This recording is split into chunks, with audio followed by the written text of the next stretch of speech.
उसकी फौजों के साथ, रशियन फोर्सेस के साथ शाना बशाना इस सारे इलाके में लड़ रहे हैं, और उनके पास एक एक्सपीरियंस आ रहा है, एक उनके पास लाइव एक्सपीरियंस आ रहा है कि जब जंग लड़ी जाती है तो कैसे लड़ी जाती है, वेस्टर्न इक्विपमेंट के खिलाफ कैसे लड़ा जाता है, ड्रोन वॉरफेयर कैसे लड़ी जाती है। तो इस वजह से अब नॉर्थ कोरिया भी आहिस्ता आहिस्ता अपनी सिस्टम्स को इंटीग्रेट कर रहा है। हो सकता है कि कुछ ड्रोन्स या कुछ टेक्नोलॉजी, ये जो टेक्नोलॉजी बना रहा है नॉर्थ कोरिया, ईरान ने भी ये टेक्नोलॉजी शेयर की हो वाया रशिया, क्योंकि ये जंग रशिया के थ्रू लड़ी जा रही है, वहां पे जो है वो हेल्प की हो, बताया हो कि देखिए आप लोग जो हैं वो हम आपको ये टेक्नोलॉजी शेयर करेंगे, कल को आपकी साउथ कोरिया या अमेरिका के साथ जंग होगी तो आप इस टेक्नोलॉजी को यूज़ कर सकते हैं। तो इसमें ईरान का भी रोल है, क्योंकि ईरान के पास बहुत अच्छे शहीद कामाकाजी ड्रोन्स हैं जो कि वो यूज़ कर रहा है रशिया के साथ मिलके यूक्रेन के अगेंस्ट, जिसमें पैसे मिलते हैं उसको ईरान को, और वो अपनी इकोनॉमी को सस्टेन करता है। साथ में ईरान जो है वो टेक्नोलॉजी, नॉर्थ कोरिया के जब फौजी इस टेक्नोलॉजी को यूज़ करते हैं रशिया में, क्योंकि वो रशिया में भी तो फौज है ना उनकी, तो उनके पास ये नया एक्सपीरियंस आता है कि जो नए ड्रोन्स हैं इनको कैसे यूज़ किया जाए, और फिर उन्होंने वो टेक्नोलॉजी स्मगल की है जो भी उनको वो मिली है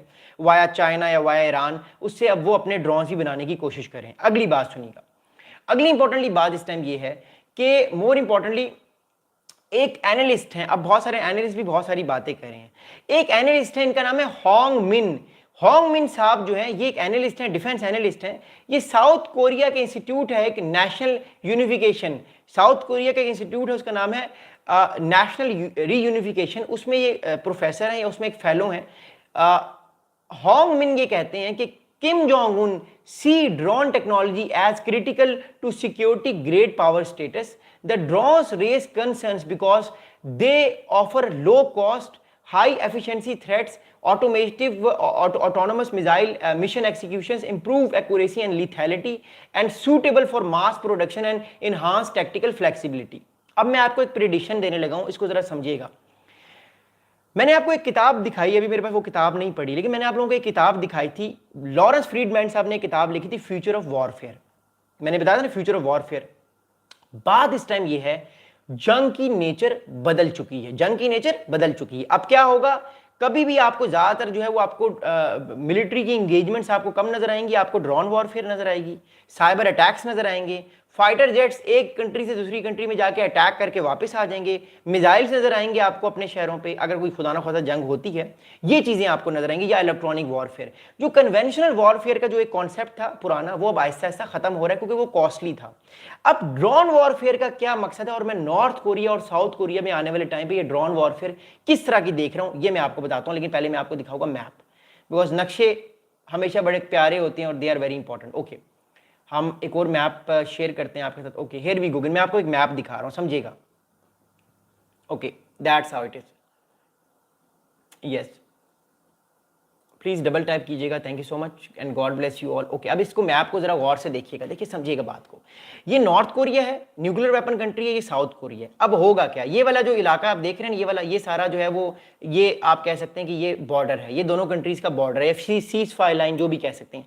इस बॉर्डर के इस तरफ नॉर्थ कोरिया, इस तरफ साउथ कोरिया। अब इस बात को समझने की कोशिश कीजिएगा। देखिए बात इंपॉर्टेंटली ये है, याद रखिएगा, नॉर्थ कोरिया जो ड्रोन्स को बनाने की कोशिश कर रहा है ना, आने वाले टाइम पे आपको लगेगा कि नॉर्थ कोरिया डायरेक्टली वॉर नहीं करेगा साउथ कोरिया से, नॉर्थ कोरिया डायरेक्टली अपने ड्रोन्स फेंकेगा, मारेगा, कामाकाजी ड्रोन्स कभी इधर मारेगा, कभी कामाकाजी ड्रोन जो है वो सियोल पे मारेगा, और साउथ कोरिया को तंग करेगा, साउथ कोरिया को परेशान करेगा, जिस तरह रशिया इस टाइम नेटो कंट्रीज को परेशान कर रहा है। मेरी बात को समझिएगा, नॉर्थ कोरिया आने वाले टाइम पे कभी भी साउथ कोरिया को इन्वेड नहीं करेगा। आने वाले टाइम पे नॉर्थ कोरिया जो है साउथ कोरिया के ऊपर ड्रोन्स भेजेगा, कभी अटैक करेगा, कभी सर्वेलेंस करेगा, कभी एयर स्पेस की वायलेशन करके तंग करेगा। So that's how it is. अब जो ड्रोन वॉरफेयर है उसने आने वाले टाइम पे जो है वो चीज़ों को चेंज कर दिया है, और जो मिलिट्री डॉक्ट्राइंस हैं हर कंट्री की, तो ये मिलिट्री डॉक्ट्राइन आपको नॉर्थ कोरिया की भी चेंज होते हुए नजर आएगी। अब अगली बात सुनिएगा बड़े गौर से। अगली इंपॉर्टेंट बात यह है कि अब बहुत सारे एनालिस्ट यूक्रेन रशिया वॉर की भी बात करते हैं। मैंने भी आपको यूक्रेन रशिया वॉर की बात बताई, लेकिन मैं एनालिस्ट की नज़र से एक बात आपको बताना चाहता हूं। अब ये है वो क्या है,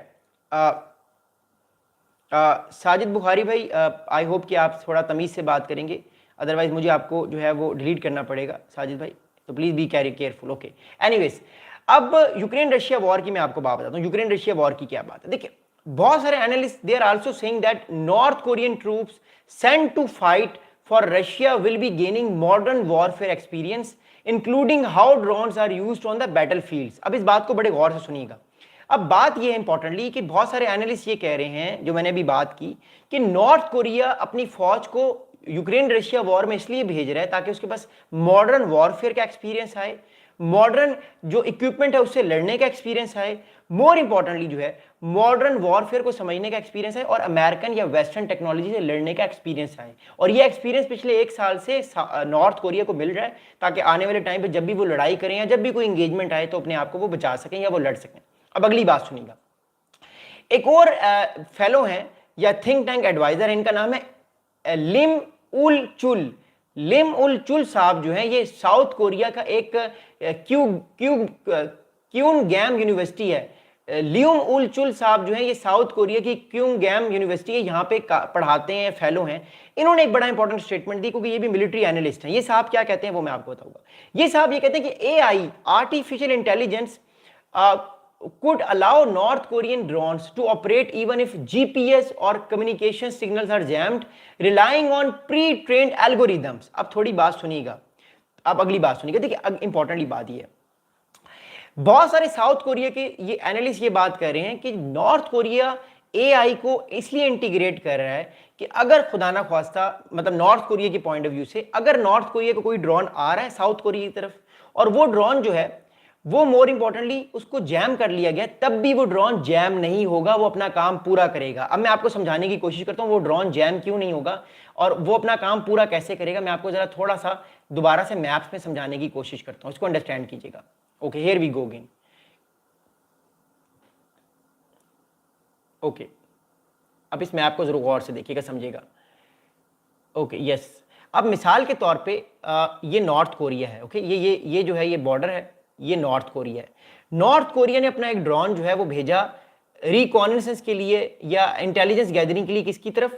उसने ये ड्रोन भेजा साउथ कोरिया की तरफ, और साउथ कोरिया के कुछ यहाँ पे मिलिट्री बेसिस हैं उनकी तस्वीरें लेने के लिए भेजा। साउथ कोरिया ने क्या किया? साउथ कोरिया ने फौरन से इस ड्रोन के ऊपर अपने साइबर अटैक्स करके इस ड्रोन को क्या किया, इस ड्रोन पर साइबर अटैक करके इस ड्रोन पर साइबर अटैक करके उसको जैम कर दिया। अब जब जैमिंग होती है, जैमिंग का मतलब ये होता है, जैमिंग का मतलब याद रखिए क्या होता है। जैमिंग का मतलब ये होता है कि मैं आप पे अटैक करने आ रहा हूं, मतलब मैं एक ड्रोन हूं, मैं आप पर अटैक करने आ रहा हूं, आपने मुझे जैम कर दिया, मुझे हैक कर लिया, अब मैं आप पर अटैक नहीं कर सकूंगा। ये बात तो हकीकत है ना, आपने मुझे जैम कर दिया, अब मेरे पास तो कोई ऑप्शन ही नहीं है, क्योंकि मुझे जो लोग कंट्रोल कर रहे थे वो तो फारिग हो गए ना सारे। जो लोग मुझे कंट्रोल कर रहे थे, मैं एक ड्रोन हूं, मैं आपकी तरफ बढ़ रहा हूं, या ये एक ड्रोन है, ये ड्रोन उड़ रहा है, ठीक है। इस ड्रोन को कंट्रोल कर रहा है नॉर्थ कोरिया में एक बैठा हुआ ऑपरेटर, ठीक है। ये साउथ कोरिया की तरफ जा रहा है। साउथ कोरिया के ये इलाके में जब गया तो साउथ कोरिया ने इस पर साइबर अटैक किया, इलेक्ट्रॉनिक वॉरफेयर खेली, तो ये वाला जो ड्रोन है इसको क्या हुआ, ये ड्रोन जैम हो गया। अब जैमिंग का मतलब ये होता है कि इस ड्रोन को समझ नहीं आ रहा, जो इसका ऑपरेटर है उसको ये समझ नहीं आ रहा कि वो क्या कर सकता है, वो आने वाले टाइम पे अपनी चीज़ों को कैसे बेहतर कर सकता है, और वो बेसिकली उसने जाना कहीं और है, वो कहीं और जा रहा है, और वो एक तरह से जैम हो चुका है। मेरी बात को समझिएगा, वो एक तरह से जैम हो चुका है। अब अगली बात को बड़े गौर से सुनिएगा। आर्टिफिशियल इंटेलिजेंस का कमाल ये है कि अगर आप इस ड्रोन को जैम भी कर देंगे ना, तब भी जो इसके अंदर प्री प्लान्ड एल्गोरिदम दिए हुए हैं वो ये काम अपना करके कार्रवाई डाल के वापस आ जाएगा। अब दोबारा सुनिएगा आराम से। बात ये है, मिसाल के तौर पे जो अभी इस टाइम नॉर्थ कोरिया या जितने भी नए ड्रोन्स आ रहे हैं ना, जो जिसमें एआई लगा हुआ है, उनका फायदा ये है या उनकी मोर इंपॉर्टेंटली कैपेबिलिटीज ये है कि अगर फॉर एग्जांपल एक ड्रोन उड़ता हुआ जा रहा है, आपने उस पर साइबर अटैक किया, आपने उसको हैक कर लिया या आपने उसको जैम कर लिया। अब वो जो पर्सन पीछे कमरे में बैठा हुआ है या पीछे से जो ऑपरेशन चला रहा है वो बैठा हुआ है और वो भी जैम हो गया, क्योंकि उसके पास उसको समझ नहीं आ रहा उसका हुआ क्योंकि साइबर अटैक हुआ। लेकिन अगर इस ड्रोन के अंदर आर्टिफिशियल इंटेलिजेंस इंटीग्रेटेड है तो इसके अंदर प्री प्लान्ड एक तरह से जो है वो एल्गोरिदम है, ये अपनी कार्रवाई डाल के वापस आ जाएगा। इसको जैम भी कर लें, कुछ भी कर लें, आप इसका कुछ भी नहीं बिगाड़ सकते। That's what I am saying कि जो आने वाले टाइम पे नए ड्रोन्स हैं उसके अंदर उसको कहा जाता है ये एआई या ये ऑटोनोमस ड्रोन्स हैं। इन ड्रोन्स को अगर आप हैक भी कर लें, इन ड्रोन्स पर अगर